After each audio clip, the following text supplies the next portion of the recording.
Olá, bom dia, tarde ou noite. O relato de hoje é uma história real e, para quem não acredita nos seres elementais, vai ficar com a pulga atrás da orelha depois de ouvir esse relato contado pela Silvia. Sejam bem-vindos. Eu sou a Clara Paula, hoje com o relato O Garra Duende. Eu sempre achei bobagem, porém fantasiosas e até bonitinhas, as lendas sobre duendes e gnomos. Mas depois do que me aconteceu, passei a pesquisar, levar muito a sério, respeitar, acreditar e pesquisar sobre estes seres mágicos. Aprendi em minhas pesquisas muita coisa sobre tais entidades da natureza. Dentre elas, que duendes e gnomos não são a mesma coisa. Se engana redondamente quem pensa desta forma. Os duendes tendem a serem naturalmente inclinados a serem malévolos, enquanto os gnomos geralmente são benévolos. Ganhei de uma amiga uma lembrancinha de São Tomé das Letras, cidadezinha localizada em Minas Gerais, que é conhecida pelo seu forte misticismo, fator que lhe rende a visita de estudiosos, ufólogos e curiosos durante todo o ano. As lendas dizem que o poder energético da cidade se dá pelo fato do local ter sido construído em cima de blocos de quartzo, emanando sempre boas energias. A cidade é rica em lendas sobre bruxas, duendes e seres da floresta. Dentre as lembrancinhas vendidas aos turistas estão cristais, bruxinhas e o famoso Garra Duende, que se trata de uma imagem de um duende dentro de uma garrafa. Dizem que a energia e o poder da imagem da garrafinha torna-se mais forte e verdadeiro quando você a recebe de presente de alguém, sem esperar. E foi exatamente o que aconteceu comigo. Ganhei da minha amiga aquele presente de grego. Ela, como sempre, foi muito ligada ao misticismo. Me fez 1000 recomendações de como eu deveria cuidar do meu duende. Disse que eu deveria colocar sempre frutas para ele num canto da casa, um copo de leite ou vinho, colocá-lo para tomar sol pela manhã para energizá-lo, entre outros cuidados e mimos que o fariam sentir-se feliz. Disse também que eu deveria apresentá-lo à casa como a sua nova moradia, sua nova casa, dando-lhe assim as boas-vindas ao seu novo lar. Fiquei ouvindo aquelas orientações meio que embasbacada, em saber que existiam pessoas que acreditavam piamente em tanto besterol. Pensei cá comigo, não tenho tempo nem para me mimar, quanto mais a um pedaço de plástico dentro de uma garrafa. Agradeci a gentileza e deixei o objeto sobre a escrivaninha do meu quarto e segui minha rotina. No dia seguinte, ao chegar do trabalho, notei que a garrafinha estava na minha cabeceira da cama, sobre o meu criado mudo. Estranhei, pois eu jurava que o havia deixado sobre a escrivaninha. Aliás, já tinha até me esquecido dela. A garrafinha estava ali, na minha frente, com aquele bichinho feio me olhando. Tentei ler alguma coisa, mas não consegui me concentrar com aqueles olhos enormes me encarando. Outra coisa estranha que notei foi que minha gatinha de nome Blanca, pois ela é totalmente branca, sempre dormiu comigo, desde que a adotei. Porém, naquela noite, ela não quis subir na cama. Eu a chamava e ela não pulava de jeito nenhum. Até que a peguei e a coloquei ao meu lado. Ela encarou o Garra Duende e deu aquela chiada mostrando os dentes. Se debateu e, com a agitação, derrubou a garrafa que se espatifou no chão, liberando o Garra Duende, que, caído no chão, me encarava. A gata saiu, imediatamente correndo do quarto. Eu, hein? Pensei comigo. Limpei os cacos de vidro e acabei me cortando com um caco. Fiquei com raiva e joguei o bonequinho dentro do guarda-roupa e fechei a porta. Peguei no sono, porém não descansei. Tive uma noite péssima, agitada. Toda hora acordava. Levantei cansada e fui para o trabalho. O local do corte doía e ficou vermelho, como que inflamado. Que dia interminável e chato. Comecei a ficar com uma coriza e com uma leve indisposição, sintomas de resfriado, coisa que era raríssimo de acontecer comigo. Voltei para casa e encontrei minha mãe chateada, pois suas flores do jardim da frente, que cuidava com tanto esmero, que estavam todas em botões, prestes a desabrochar, apareceram arrancadas e jogadas pelo chão do quintal. Os pobres dos cachorros levaram a culpa e ficaram de castigos trancados no canil. Fora que estavam muito agitados, não paravam de latir.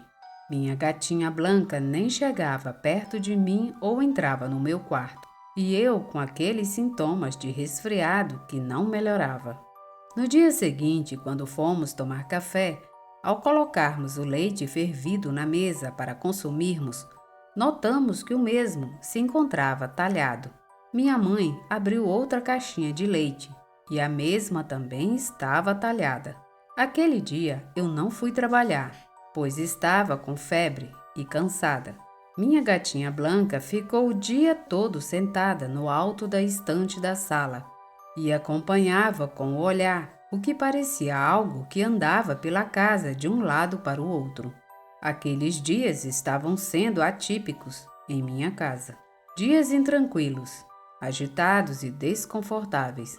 Pequenos acidentes domésticos aconteciam, do tipo arroz que queimava no fogão com segundos de distração, portas batendo, leite talhado constantemente, eletrodomésticos e eletroeletrônicos e utensílios se quebrando e os animais agitadíssimos.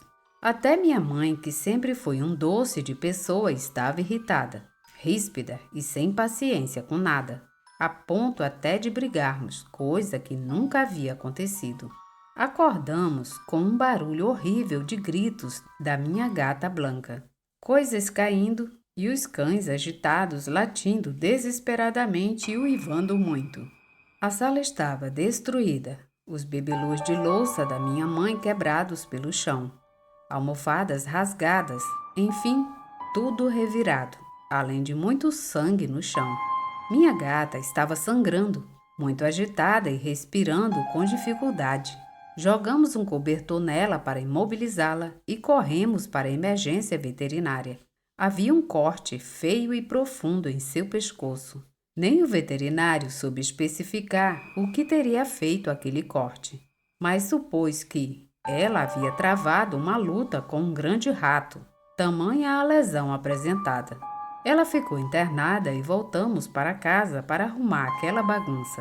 Minha mãe ficou extremamente chateada pelos prejuízos e suas louças de valor sentimental. No dia seguinte, uma amiga de minha mãe veio à nossa casa e notou nossos semblantes diferentes e o ambiente pesado de nossa casa.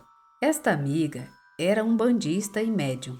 Pediu permissão para minha mãe se poderia fazer uma prece. Minha mãe consentiu.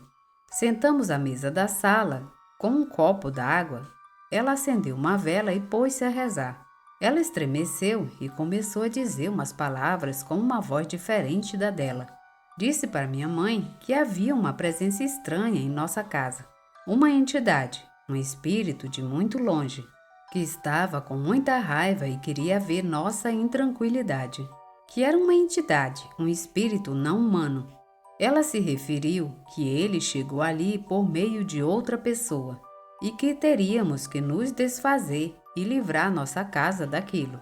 Ela disse também que não poderia nos ajudar e que só eu poderia nos livrar daquela situação, pois a ligação era comigo. Lembrei-me imediatamente do Garra Duende. Não falei para minha mãe nada sobre ele. Fui ao meu quarto e revirei o guarda-roupa procurando por ele. Só que não o achei por lá. Fui encontrá-lo debaixo da minha cama, sujo de sangue, e perto de sua mãozinha estava um pedaço considerável de caco de vidro de sua garrafa, também sujo de sangue. Levei um choque, chorei ao ver aquilo e lembrar da minha gatinha que se encontrava conosco já há anos e de seu estado de saúde que não era bom, e também de tudo que estava acontecendo em minha casa, e era tudo culpa minha. por não ter ouvido e respeitado as recomendações que minha amiga me passou com tanto carinho. Ela tinha fé no garra doente dela, e para ela dava sorte, e quis me presentear com o mesmo. Porém, foi o contrário, não fiz por merecer.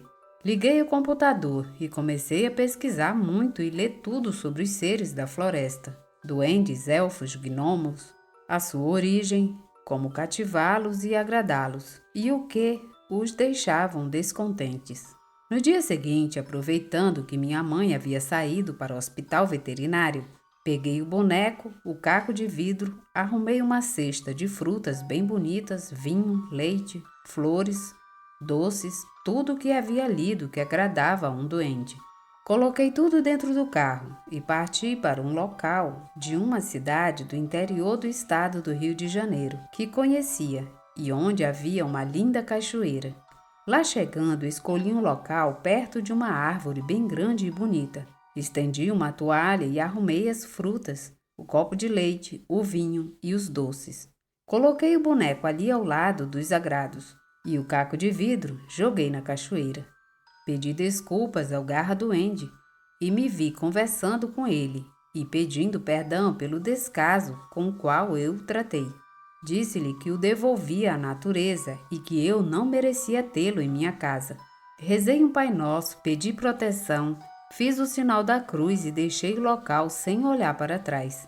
Já no caminho de volta, recebi uma ligação de minha mãe dizendo que Blanca, a nossa gatinha, havia tido uma melhora considerável e que, provavelmente, em 2 ou 3 dias, seria liberada do hospital veterinário. Agradeci a Deus. Ao chegar em casa, fui recebida pelos cães, como sempre, com muito carinho e alegria, que há alguns dias não demonstravam. Mas o que me impactou foram as flores do jardim da frente da minha mãe. Nunca estiveram tão bonitas. As flores que antes haviam sido vandalizadas estavam todas lindas e abertas, dando um espetáculo de cores vivas. Agradeci mais uma vez a Deus e ao garra duende. Acredito eu que ele tenha me perdoado e dado crédito ao meu sincero pedido de desculpas. Deixem aí nos comentários o que vocês acham dessa história.